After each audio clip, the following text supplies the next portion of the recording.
Bonjour tout le monde, c'est Steve Jean, bienvenue à QCMTB Podcast. Aujourd'hui, je profite de l'occasion du Dirt Fest à Bromont au CNCB pour vous amener visiter le Centre national de cyclisme de Bromont. Et pour ça, je rencontre Nicolas Legault, le directeur du centre. Bonjour Nicolas. Oui, bonjour à tous. Bonjour. Hey Nicolas, ça fait longtemps que tu travailles ici au centre? Écoute, j'ai commencé en 2009 avec les dernières Coupes du monde de vélo de montagne qu'il y a eu ici à Bromont. En 2009, ok. Fait que ça fait quand même un petit bout, puis ça fait depuis 2012 que je suis directeur ici. C'est bon ça. Fait que j'ai vu le centre grandir d'un tout petit centre à devenir un plus grand centre comme on le connaît aujourd'hui là, pour ceux qui sont venus déjà venir faire un tour. Si on veut faire une petite histoire rapide là, du centre, là, donc ça a débuté à quelle époque, quel moment le centre de cyclisme? En fait, c'est toujours une histoire de communauté, hein, le centre ici. Donc, ça a commencé dans les années 90. On recevait les premières Coupes du monde en Amérique ici à Bromont. Donc, avant le Mont-Sainte-Anne, ça se passait souvent ici. Ah oui. Donc, 90-91, un championnat du monde en 92. Donc, premier championnat à l'extérieur de l'Europe s'est passé ici. Alors, il y avait un grand groupe de bénévoles impliqués. Puis, il y a de plus en plus d'athlètes qui venaient s'entraîner. Puis, c'est comme ça qu'ils ont décidé un petit peu plus tard de créer le Centre canadien de développement cycliste. Ça s'appelait comme ça à l'origine en 97. Et à l'époque, tu te rappelles-tu les épreuves qui se déroulaient? Là, Écoute, il y avait cross-country puis DH, là, c'était pas mal ça. Puis il y avait pas beaucoup de freins dans ce temps-là non plus, puis pas beaucoup de suspension, fait que ça brassait. Puis pour ceux qui connaissent Bromont, on sait que ça ferait du freinage. ouais, puis il y avait les Flintstones pour ceux qui sont nostalgiques, il y avait une série de roches là, puis c'était pas mal un feature intéressant là. Ça fait que donc la communauté s'est rassemblée autour de ce projet-là. Ouais. À quoi ça ressemblait au départ? Il y avait un club qui s'appelait le Club sportif Bromont. En fait, donc il y avait des adeptes de vélo qui venaient s'entraîner là. Puis nous autres, en 97, on s'est installé à l'aréna de Bromont dans un petit bureau. Donc tout a commencé là. Puis on a amené un petit vélodrome de 200 mètres. Donc tout a commencé à cet endroit-là. Il y avait du monde de route, de montagne. Les pistes de BMX c'était pas très fort encore à ce moment-là, mais il y avait des adeptes de BMX qui venaient s'entraîner aussi là, plus sur la route ou sur la piste. Donc tout a commencé là. Puis avec le temps, là, en fait, on a eu une petite tournade là en 98-99 à Bromont. Donc le vélodrome, là, c'était un petit vélodrome, il a tombé. Et puis c'est qu'on a parti le projet là, un peu plus grand qui était le Centre national ici, là, comme on le connaît sur le terrain ici, en 2000. OK. À l'époque, c'est ça, c'était pas le bâtiment avec le vélodrome intérieur, c'était quand même juste le petit auberge ici puis le terrain, ouais. OK. Puis il y avait quand même un vélodrome qui a été reconstruit ici. Ouais, donc quand le vélodrome est tombé, dans le fond on l'a reconstruit puis on l'a vendu à Québec à Louis Garneau. Ah donc, oui, OK. Ça a été réinstallé là, puis nous autres, on a reçu une subvention, on est allé chercher le vélodrome des Jeux olympiques d'Atlanta qui était à ce moment-là à Walt Disney en Floride. Ah oui, OK. Fait que c'était comme il y avait un projet de faire un petit Walt Disney Sport là-bas en Floride. Finalement, c'est nous qui l'a ici au Québec, là, le Walt Disney du Bessic. Ça fait que vous avez installé ce vélodrome-là, l'ancien vélodrome des Jeux d'Atlanta, à l'extérieur, ici sur le terrain actuel. Mais ça a été un vélodrome extérieur pendant plusieurs années. Oui, plus de 20 ans. 20 Puis ans. c'est ça, comme je disais, ceux qui sont habitués d'avoir un patio extérieur après 20 ans. Les planches, ça commence à pourrir, il y a des trous, donc ça ressemblait pas mal à ça le vélodrome. Donc moi quand je suis rentré en poste, j'ai dit si on fait rien, on va perdre ça. Puis c'est quand même assez unique au Québec, donc ça nous a permis de construire puis de réfléchir un projet là, pendant presque une dizaine d'années.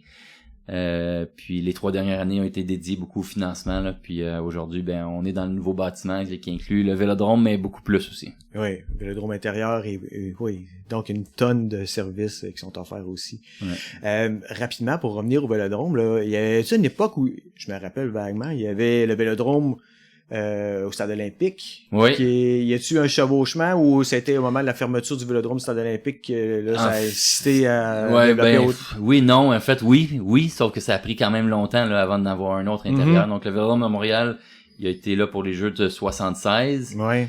Et puis il a duré une quinzaine d'années là, puis en 89 ceux qui se souviennent un peu l'histoire, il a été Il a été détruit, en fait, pendant la nuit, là, il y a des cyclistes qui se battaient, mais bon, le cycliste était pas aussi populaire qu'on le connaît aujourd'hui, donc il y avait pas la mobilisation nécessaire, même malgré qu'il y avait beaucoup de cyclistes, mais fait que ça a été détruit pendant la nuit à coup de chainsaw, puis transformé en biodôme, en fait, aujourd'hui, qui est une belle infrastructure, mais quand on va au biodôme, on peut voir les vestiges encore de la piste et des estrades de la piste. Ah oui, effectivement, c'est ça. Ah, ben c'est une triste histoire, ça. Fait que ça a pris de 89 jusqu'à, tu vois, on a ouvert, nous autres, il y a 2 ans, donc 2022, avant d'avoir un vélodrome intérieur. Fait que c'est un sport qui est hyper spectaculaire, qui est très, très intéressant à voir, mais pendant 30 ans, on a un peu perdu cette culture-là, donc faut la ramener tranquillement au Québec, puis, depuis 2 ans, on voit des compétitions ici, les estrades sont pleines. C'est un bon show à venir voir. Oh, c'est très populaire là. Je pense.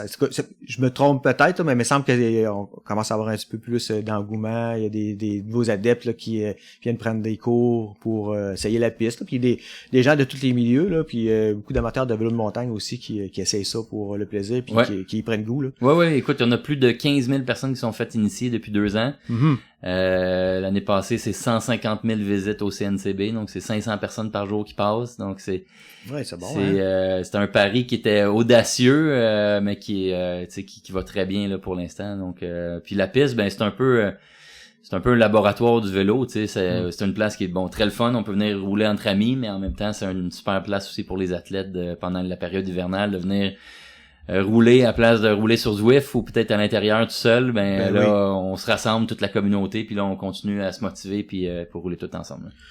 Oui, là on a traité de la piste, mais il y a pas seulement ça ici. Là, je pense que un des buts du CNCB, c'est d'offrir des services à tous les types de cyclistes, là, au tout cas le plus de types de cyclisme possible. Là, on parle de quoi ici comme infrastructure, comme installation? Ouais, ben là, tu sais, le vélodrome était toujours l'âme un peu, l'aspect unique, mais tu sais, ce qui nous a fait vivre pendant des années, mais c'est tout ce qui se passe à l'extérieur. Tu sais, on a été une des premières pump track au Québec, piste de BMX. Il y a beaucoup de passionnés qui ont passé ici, qui ont mis un petit peu de leur temps, de leur expertise, de leur passion au vélodrome, qui a fait en sorte que le terrain s'est amélioré avec les années. Donc, on a une piste de BMX, pump track, on a 3 lignes de dirt jump, en fait, du tout débutant, comme moi, je dirais, mettons, moi, je fais la petite ligne puis la moyenne ligne, mais après, on a une ligne plus avancée où que là, on peut faire des bonnes manœuvres, puis il y a 5 km de sentier pour les tout jeunes, là. Donc, aujourd'hui, on a une petite course de vélo-trotteur, mais c'est le fun parce que ça leur fait peut-être 5 ou 6 sentiers à pouvoir pratiquer quand un plus jeune âge sans nécessairement devoir monter la montagne. Donc quand on commence, c'est une bonne place pour venir commencer. Effectivement, il y a un peu de tout là dans ces pistes-là qui sont des pistes là en milieu forestier. Il y a des roches, il y a des racines, il y a des pistes vraiment plus faciles pour les tout débutants là, mais il y a moyen de se pratiquer sur des petits obstacles là, avant, comme tu dis, d'attaquer là, la montagne, la grande montagne. C'est vraiment bien pour les jeunes, je trouve, parce que tu sais ça pour un parent, tu peux regarder ton jeune progresser puis s'amuser sans nécessairement être obligé de l'emporter puis de le tirer dans la côte pour grimper. Puis trouver quelque chose pour tout le monde, en fait. Tu sais, même les familles viennent ici, ils peuvent passer une journée facilement parce que OK, on commence avec les petites pistes, mais après on peut faire quelques sauts dans les sunny dirt. On peut aller faire un peu de trial. Il y a une zone de skinny aussi. Donc tu sais, c'est toutes des choses qui... En fait, l'idée derrière tout ça, c'était dans un terrain assez dense, d'être capable de reproduire tout ce qu'on va rencontrer à la montagne dans un milieu sécuritaire. Puis tu veux faire une drop, tu peux la faire 35 fois à la place de remonter 2-3 fois la montagne. Effectivement, c'est ça. Fait que il y a autant des installations extérieures. Donc on parlait tantôt BMX, dirt jump, vélo de montagne, que des installations intérieures aussi. Pour le cyclisme de piste qu'on a parlé tantôt, mais tous les niveaux. Il y a la pump track intérieure aussi. Donc il y a 2 pump tracks, une pump track extérieure qui est une pump track en terre avec les virages en asphalte. Ouais, exact. On voulait garder ça simple. Nous autres, ça peut nous permettre de moduler dans le temps, de changer les bosses, tout ça, mais les virages, bon, évidemment, c'est ce qui est le plus dur à entretenir. Donc on a fait ce choix-là. Puis là, depuis 2 ans, avec l'ouverture du nouveau vélodrome intérieur multisport, ben là, on a une pump track intérieure complètement asphaltée qui a été faite par Flo Park avec toute son équipe Appalache, BM Expert. Donc c'est toutes des personnes qui ont passé ici, qui ont travaillé ici, qui sont revenus donner un petit coup de main pour faire une des premières pommes track intérieures au Québec, en fait. C'est ça. J'ai fait une entrevue avec Samuel Piché qui nous racontait ça, ce projet-là. Puis Samuel qui a travaillé ici...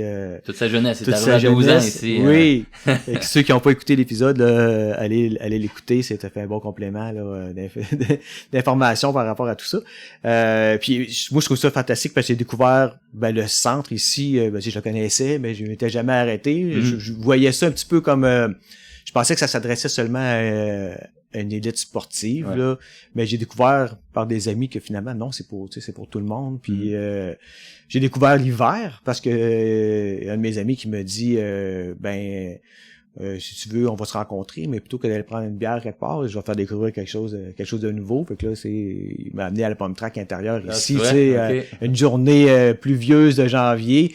Puis j'ai adoré, j'ai eu la piqûre, fait que c'est devenu notre rendez-vous de fin de semaine. Là, c'est quand il fait pas beau l'hiver, c'est vraiment agréable. Là. Ah, cool. C'est ça. Fait qu'il y a la pomme track, puis là on a poussé la note un petit peu. Il restait un élément à construire. Là, on a ouvert la zone freestyle. À la fin de l'hiver passé, donc écoute, c'est quelque chose d'assez extraordinaire. Donc ça nous permet de débuter intermédiaire sur la pomme track, mais si on a le goût d'avoir un peu plus d'adrénaline, puis goûter quelque chose de nouveau dans le vélo là, parce que moi j'ai appris aussi dans cette zone là. Je n'avais pas fait souvent de parc, mais j'ai eu la chance de descendre le roll-in, de faire quelques sauts. Puis c'est complètement différent là, le contrôle du vélo, puis je pense que c'est des choses qui se partagent bien à travers les autres disciplines de vélo. Oui, pour décrire un petit peu c'est quoi pour les gens qui comprendraient pas de quoi on parle exactement pour la zone acrobatique, c'est que c'est comme un skatepark mais compact là, un bol là, c'est un bol avec différentes formes, différents obstacles là, puis c'est ouvert au vélo de montagne, au dirt jump en réalité. Au BMX et trottinette, skateboard, donc c'est ouvert à toute cette clientèle là. Puis le souhait c'était de garder, moi ce qui était important pour moi c'est d'avoir une ligne de saut là, tu sais. Donc il y a un départ avec un quarter pipe et un autre saut, donc c'est du monde qui veulent juste prendre quelque chose de plus rectiligne, mais ça se fait aussi, puis après quand on prend de l'expérience là, il y a un infini de possibilités. Ah ouais, absolument, c'est de par la configuration de la zone là, je pense qu'il y en a pour les gens qui commencent dans ça jusqu'à des athlètes là, professionnels là, ils peuvent vraiment là, il y a moyen de pas s'ennuyer pour des pros là, puis on a justement et une gang qui nous a beaucoup aidé dans la conception. Il y a eu Jeffrey, Maxime, Kevin qui ont Jeffrey qui a fait les Olympiques en BMX cette année, donc il vient s'entraîner 2-3 fois semaine ici. Alors c'est le fun de le voir rouler, c'est une bonne inspiration pour tout le monde. Puis Marshall aussi qui a fait tout le design. Là. C'est un an de réflexion là pour s'assurer que c'est un espace qui est quand même petit, mais que ça puisse être utilisé puis utilisable et sous plusieurs formes là, de l'intermédiaire jusqu'à l'expert. T'sais. C'est ça, parce que ça se situe comme au centre, entre les anneaux, entre l'anneau de la piste de vélo là. Ça donne, en plus ça fait un petit peu plus spectaculaire là. Tu sais, t'es autour de cette zone-là, puis tu vois les cyclistes ça roule en haut, ça tourne de partout ici. Oui, c'est ça. Écoute, moi j'aime beaucoup là, quand je suis ici les jeudis soirs, je rentre dans la place, il y a 350 personnes qui s'entraînent en même temps. Là, ça c'est la paye, je dirais, tu sais, de voir ça, puis de monde qui sont en forme, en santé, qui essayent des trucs, qui s'entraident entre amis à se dépasser. Ça, je pense que c'était le souhait original, puis c'est bien réussi là. Fait que ça fait chaud au cœur. Tu parlais de Jeffrey qui était venu ici puis qui s'entraînait, qui a participé, donc on a parlé vite là, mais qui a participé dans les Olympiques de Paris en BMX. Donc il a passé beaucoup de temps ici à s'entraîner, mais vous offrez ici au centre justement là, des infrastructures puis des services là dédiés aux athlètes, puis même monsieur, madame, tout le monde là, qui décide là, de prendre sa santé en main puis de dire je cherche un lieu pour m'entraîner là. Qu'est-ce que vous avez ici comme justement service là en rapport avec ça? Écoute, on en a beaucoup. Des fois c'est dur de se repérer là, mais j'essaie de le séparer en 3-4 onglets. T'sais, on a le volet scolaire qui est très très fort pour nous. Donc, du sport-études jusqu'à on appelle ça vélo découverte. Donc, une école qui dit, à la place d'aller à la ronde en fin d'année, moi, je dis, je m'en viens au centre puis on va découvrir le vélo. Fait qu'on a 260 vélos, nous autres ici, pour une école qui veut essayer le BMX, le vélo de montagne, peut passer une journée ici. Donc, du tout débutant jusqu'à l'élite. Dans le volet scolaire, on a aussi la sécurité routière. Donc, on est dans chaque école de la MRC puis de la commission scolaire ici, là, on a une action en 5e année du primaire pour toute la sécurité routière puis l'autonomie en vélo, tu sais, parce je pense qu'il y a bien du monde qui ont commencé comme ça, d'aller voir ses chums en bicycle parce que t'as pas d'auto, t'as pas de scooter, ouais. Je pense que c'est une bonne façon de faire, fait qu'apprendre les bases à ce niveau-là, puis maintenant ça fait découvrir le centre, si on le goût. Par la suite, il y a tout le volet camp d'été. Donc on a 700 jeunes à peu près par été qui viennent faire un tour, qui viennent. Bon, évidemment, c'est basé sur le vélo de montagne à la base, mais qui font de la mécanique, qui font de la piste. Fait que ils découvrent des nouvelles facettes du vélo. C'est pas mal trippant, ça aussi. Donc, ensuite de ça, on a de l'hébergement ici. Fait qu'il y a beaucoup de clubs puis qui viennent faire des petits camps d'entraînement ici. Donc, découvrir le BMX, vélo de montagne. Changer un peu le mal de place. Ça peut être un club de route qui dit, on vient développer nos habiletés techniques, fait qu'on donne 1 ou 2 cours de BMX pendant le week-end.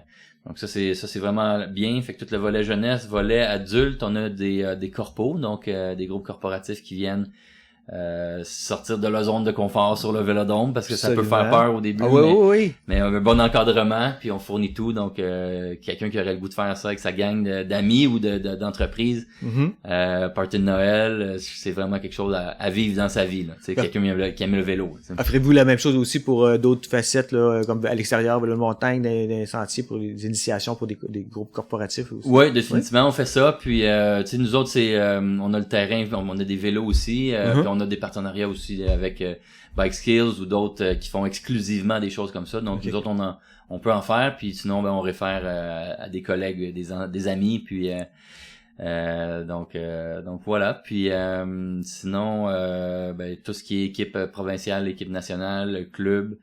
Donc ça se passe ici, l'équipe nationale paralympique est basée ici. Oui. 4 médailles au dernier jeu à Paris, donc ça se passe ici. Génial.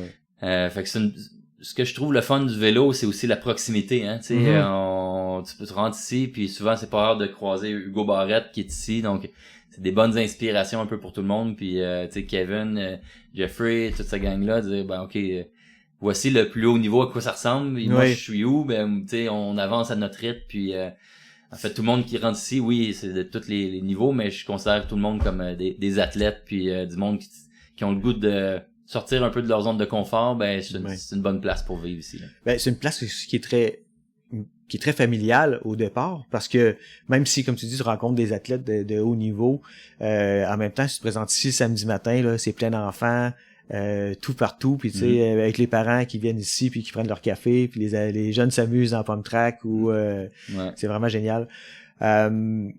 Puis au niveau aussi des infrastructures, vous avez des gyms, avez des... c'est vrai qu'on a l'aspect plus, dans le fond, l'aspect multisport. Dans le fond, dans le milieu du vélodrome, on a 2 terrains multisports. Oui.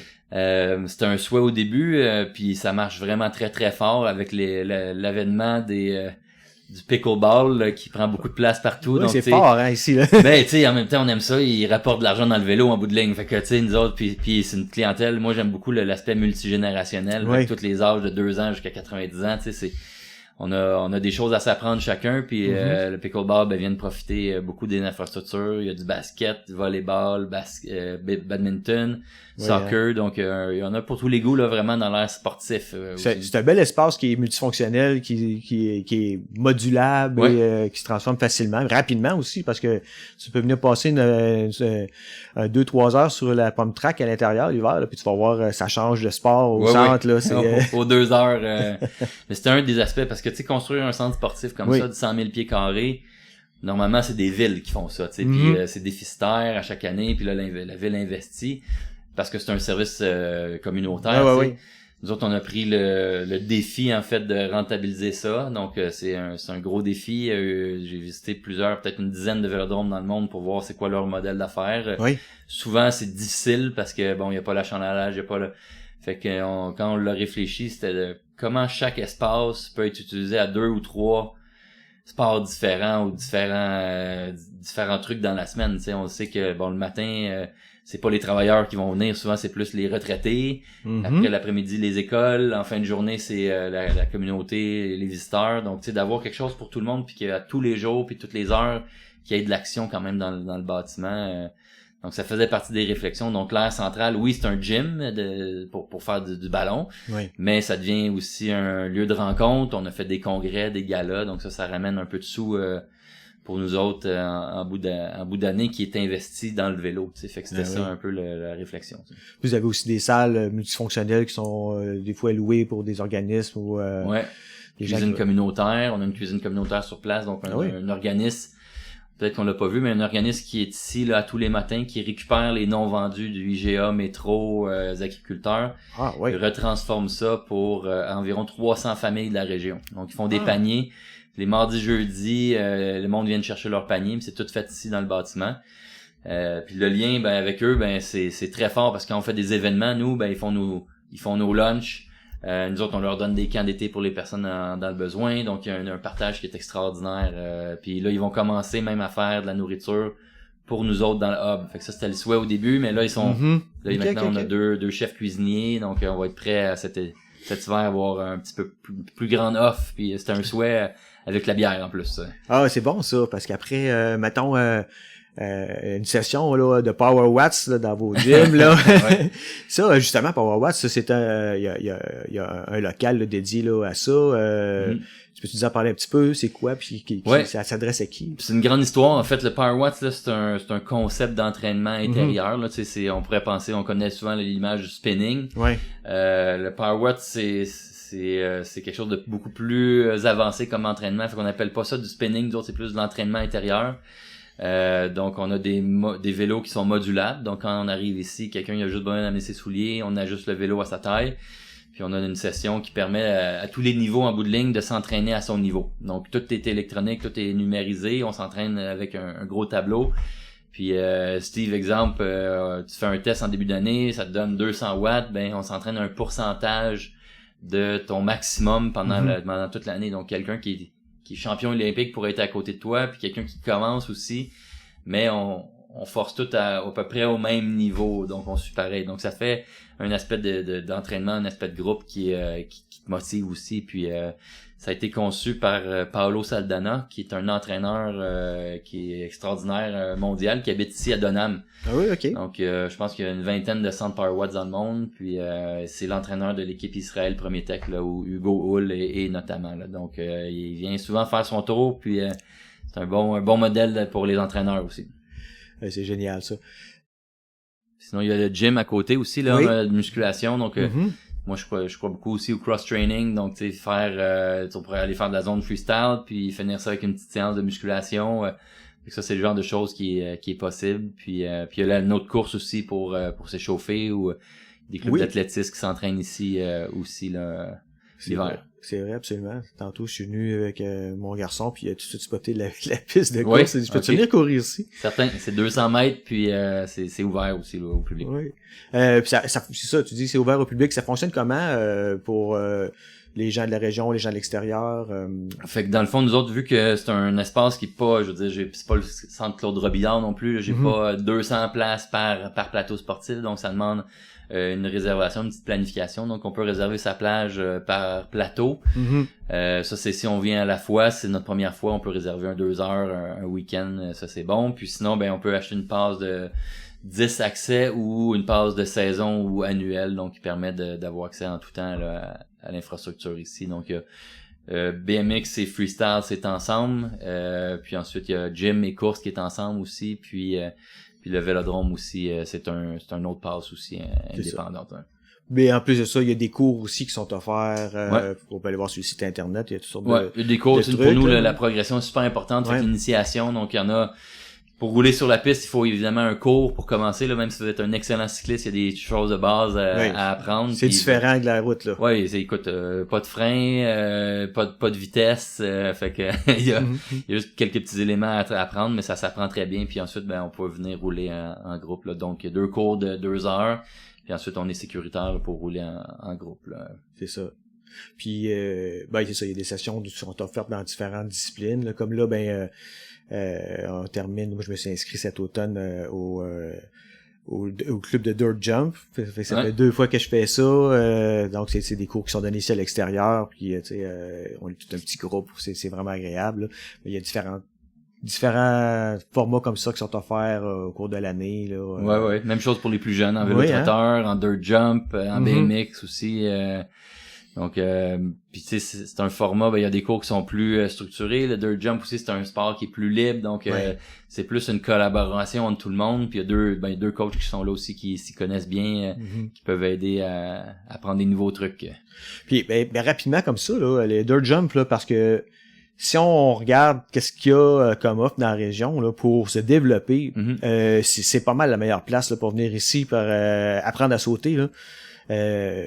Parce que justement, j'ai croisé des gens en montagne qui disaient Bromont, il y a pas grand-chose pour apprendre à sauter. Il y a quelques jumps là au niveau du Mont Hawk là, mais si tu veux vraiment progresser, puis tu pars comme moi lorsque j'ai commencé à venir ici, je partais de loin là. C'est vraiment intéressant comme endroit à venir ici s'informer. Puis commencer tout petit là, on parlait tout à l'heure des lignes extérieures, les Sony, il y a des sauts qui sont tout petits, les gens qui ont jamais fait de saut peuvent aller là. C'est en toute sécurité, je pense que c'est ça qu'on disait, c'est la répétition qui fait en sorte que tu prends de l'expérience. Puis de le faire dans un contexte relativement sur le plat, dans un contexte sécurisé avec d'autres mondes aussi, ça te permet d'avancer plus vite puis de le faire progressivement, parce que c'est pas vrai que tu commences par le jump de 15 pieds puis ça va bien aller là, tu sais. Non, c'est ça. Tu commences par le jump de 1,5 pied puis ça va être parfait, 3 pieds, 6 pieds puis ainsi de suite. Mais là on a tout ça sur le site là. On a 1, 2, 3, 4, 5 à peu près 5 grosseurs de sauts, avec différentes variations. Fait que je pense que c'est un bel atout là, plus le Big Air là qui est là aussi là. Oui, c'est ça, le gros saut. Si vous voulez pratiquer vos backflips là, c'est là pour ça. Ça se passe là, il y a du copeau de bois, fait que puis peut-être un jour on aura un airbag, on verra là, ou un rési aussi dans la zone freestyle, on travaille sur ce projet là. Un quoi tu dis? Un rési, donc c'est comme un coussin en fait. Je sais pas, qu'il y a peut-être une dizaine de pouces, fait que ça te permet quand même d'atterrir une manœuvre si tu l'atterris bien, mais si tu tombes sur le côté tu vas pouvoir te relever puis essayer tout de suite après là, tu sais. Fait que c'est juste un petit amorti qui est plus simple là, quand tu essaies des nouvelles manœuvres là. Parce qu'un bac à mousse, on y a pensé, mais sortir de là ça demande oui effectivement, puis c'est un bon défi quand même. Puis en même temps, c'est pas multifonctionnel. Le bac qui est construit, il reste là, puis c'est un bac à mousse, c'est tout là. Ça prend beaucoup d'espace là. Tandis que nous autres, c'est plus versatile là, puis bon, un airbag, tu peux le gonfler un week-end si on veut là, tu sais. OK, puis en plus de ça, rapidement, je regarde dehors, là, puis je vois les gens qui passent. Il y a beaucoup d'événements de gravel aussi, de gravel bike qui ont lieu ici. C'est bon, merci. Tu sais, le centre, c'est tout un écosystème là, donc on a l'aspect événementiel, on a une trentaine d'événements par année, dont le Dirt Fest aujourd'hui, mais la semaine prochaine, c'est les 100 B7, qui est le plus gros événement de gravel au Canada, 1500 personnes attendues. En fait, déjà inscrites, fait qu'on sait qu'ils s'en viennent. Ça va être costaud, fait qu'il faut se préparer pour ça. Puis B7, c'est Lynn B7. C'est Lynn B7. C'est là que ça vient, là, le nom. Son petit secret à elle, c'est qu'elle s'entraînait toujours sur les routes de terre dans la région aussi. Donc, quand elle arrivait sur la route, c'était une fusée, mais c'est son petit secret. Donc, on fait découvrir les routes de Lynn durant ce week-end-là. Fait qu'il y en a de 25-50 km jusqu'à le gros défi, c'est le 100 km avec des trails, donc un petit peu plus technique. Pour ceux qui aiment le vélo de montagne, c'est un méchant party là.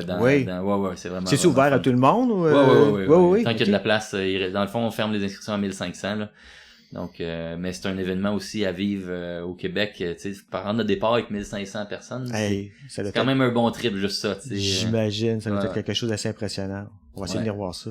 C'est quelle date ça? Ça c'est le gros départ, c'est le 22, le dimanche le 22, puis septembre, puis sinon on a des événements qui s'en viennent aussi à l'intérieur, le championnat canadien de BMX freestyle le 26 octobre. Oh yes. Donc venez voir le show, ça va être plus en soirée là, évidemment il y a les qualifications et tout ça, mais le gros spectacle est en soirée autour de 7 heures.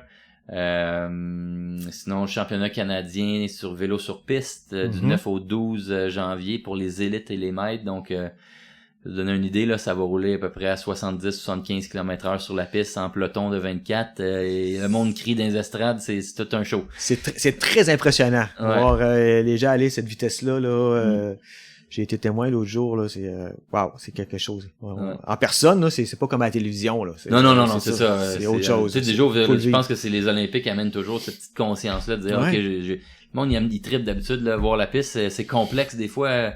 Quand on le voit en vrai, ça nous permet de voir les différentes épreuves. Puis, il y en a des épreuves individuelles jusqu'à des épreuves de groupe à relais. Ça, c'est costaud aussi, là. Ben oui. Tu sais, on parle de différents types de disciplines de vélo. J'ai pu observer, tu sais, qu'il y avait des gens, tu sais, qui s'intéressaient à des nouvelles disciplines. Du fait qu'ils venaient ici puis qu'ils étaient témoins, qui observaient c'est-tu quelque chose vraiment qui est notable ou Ben pour nous, en fait, c'est bon que tu le mentionnes. Ça, c'est l'âme du centre, tu sais, cette capacité-là. Puis je pense que c'est ce qui fait notre force souvent au niveau des Québécois à l'international, c'est d'être capable d'avoir goûté à différentes disciplines. Puis moi, je crois beaucoup à ce développement-là. On a des athlètes incroyables qui ont passé ici, et puis des entraîneurs comme Eric Van Den Heijn, qui est une légende pour nous.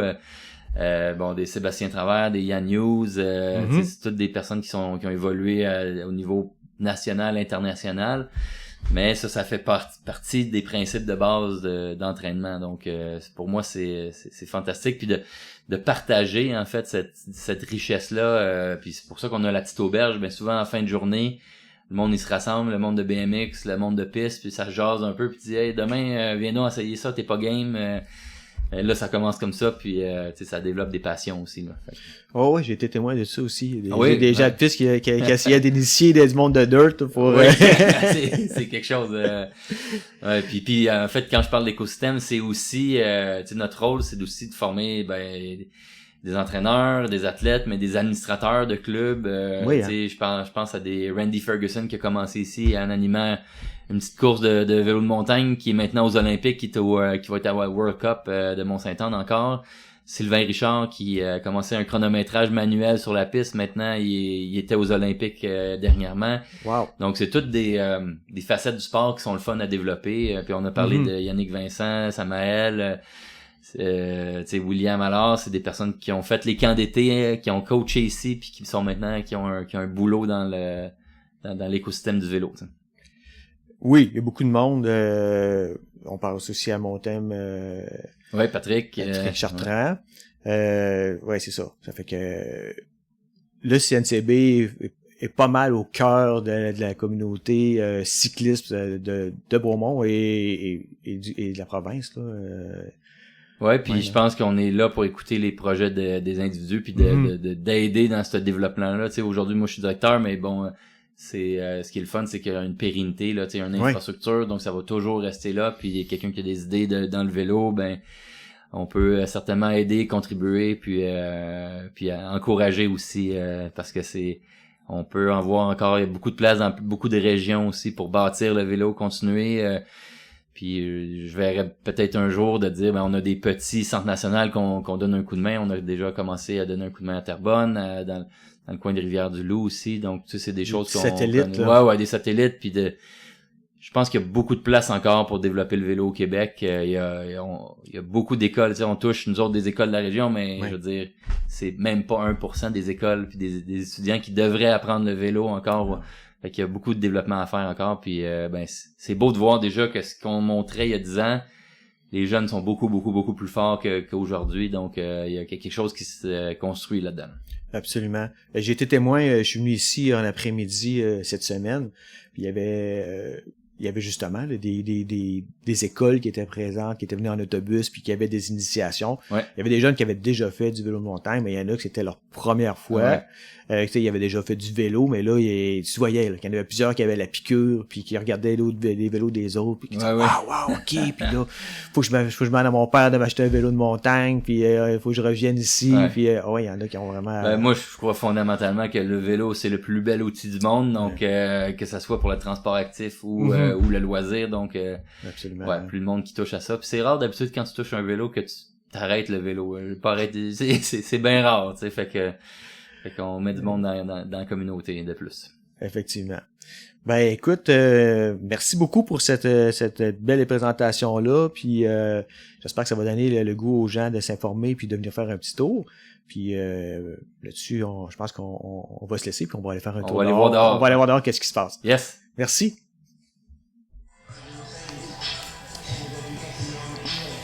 Yeah! Woo! Je suis avec Dave et Suzy. Actuellement, on est dehors et puis on se prépare pour le début des épreuves de saut au Dirt Fest. Dave, comment ça va jusqu'à maintenant? Est-ce que tu t'amuses bien? Ça va très bien, merci. C'était déjà du fun ici. C'est des bonnes sessions. Du monde pousse un peu, c'est bon à voir ça aussi. Puis t'as-tu des objectifs aujourd'hui, des tricks que tu vas nous montrer? Ah non, je suis trop vieux pour ça. Je veux juste avoir une bonne flow et avoir du fun, vraiment. Bon, super ça. Et puis Suzy, toi, je sais que c'est pas ta première participation à ce genre d'événement. T'es allé au World Bike Park cet été, l'événement qui a eu lieu avec pour les femmes. Fait que là aujourd'hui, tu pratiques-tu des nouveaux trucs que tu vas faire sur le Big Air ou sur la piste de Dirt Jump? Qu'est-ce que ton objectif pour la journée, c'est quoi? Oui, ben moi aussi, mon objectif, c'est premièrement avoir du fun puis avoir un bon flow. J'essaie d'être confortable sur le Big Air, apprendre les bonnes techniques. Puis je commence à lâcher ma main, faire un no-end. C'est mon one-end. Donc, c'est mon premier petit truc le fun que j'essaye. Ouais, une chose à la fois. Ben cool, amusez-vous bien. Merci. L'ambiance est au rendez-vous ici dans le Dirt Jump. On sort de la cyclette. Faites du bruit! Laurent, c'est quoi tu te donnes comme objectif là, au cours de la journée? Faire un one-end. Sur quel jump tu vas faire ça, Laurent? Sur le Big Air. Sur le Big Air. T'as quel âge, hein? J'ai 11 ans. Ben, je te souhaite de réussir ton objectif, Laurent. Amuse-toi bien aujourd'hui. Oui, merci. All right, donc, on est officiellement en mode jam. Donc, les juges sont à l'affût. Max Sturgeon, la légende de Bromont. Comment ça va? Bien. Hey, Dirt Fest aujourd'hui, as-tu des objectifs que tu veux, des passes que tu vas faire au cours de la journée? Un knack-knack. Un knack-knack. Tantôt, je t'ai vu arrêter ta roue avec ta main. C'est-tu quelque chose que tu vas nous montrer encore sur le Big Air? Ouais. Ouais, c'est ça. Hein? On s'est jasé l'année passée, Maxis, puis depuis ce temps-là, t'as progressé pas mal, hein? Ouais. Vraiment beaucoup. Puis pourquoi? Combien de temps tu passes ici par semaine environ au CNCB? 6 heures. 6 heures par semaine? Cool. Hey, en tout cas, je te souhaite une bonne journée, Max. Ouais.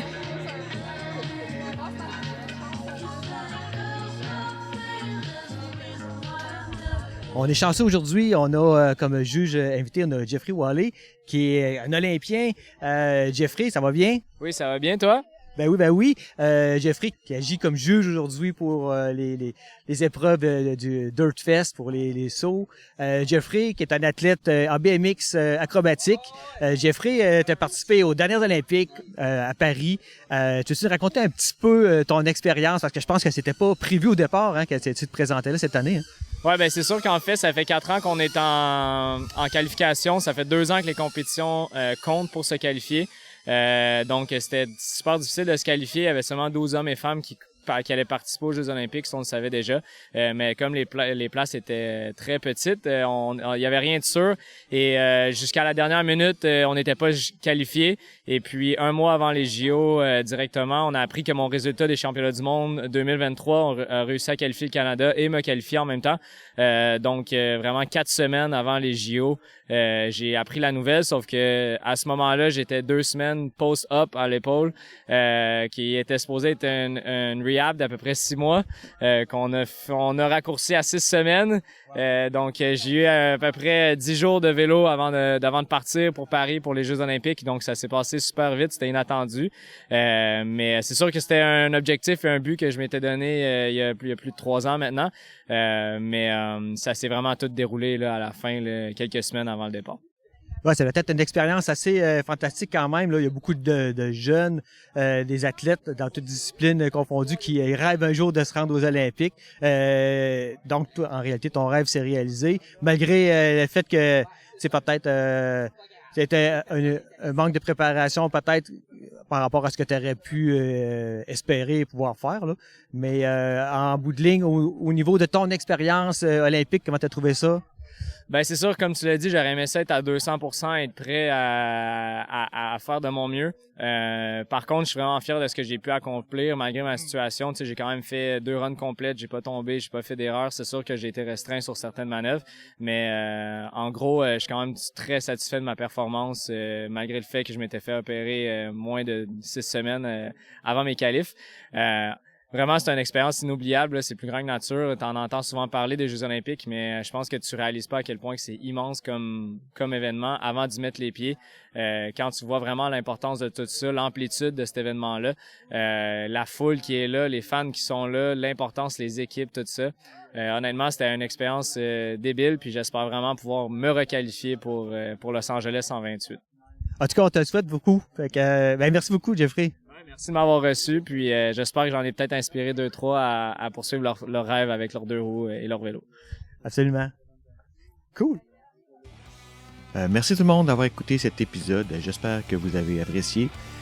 Si vous aimeriez nous encourager, s'il vous plaît, allez liker et abonnez-vous afin de rester informé de l'apparition des prochains épisodes. Puis surtout, n'hésitez pas à partager à vos amis et aidez-nous en faisant connaître le podcast. Vous pouvez aussi communiquer avec moi sur Instagram et sur Facebook à QCMTB Podcast. Donc, à la prochaine et puis bon riding!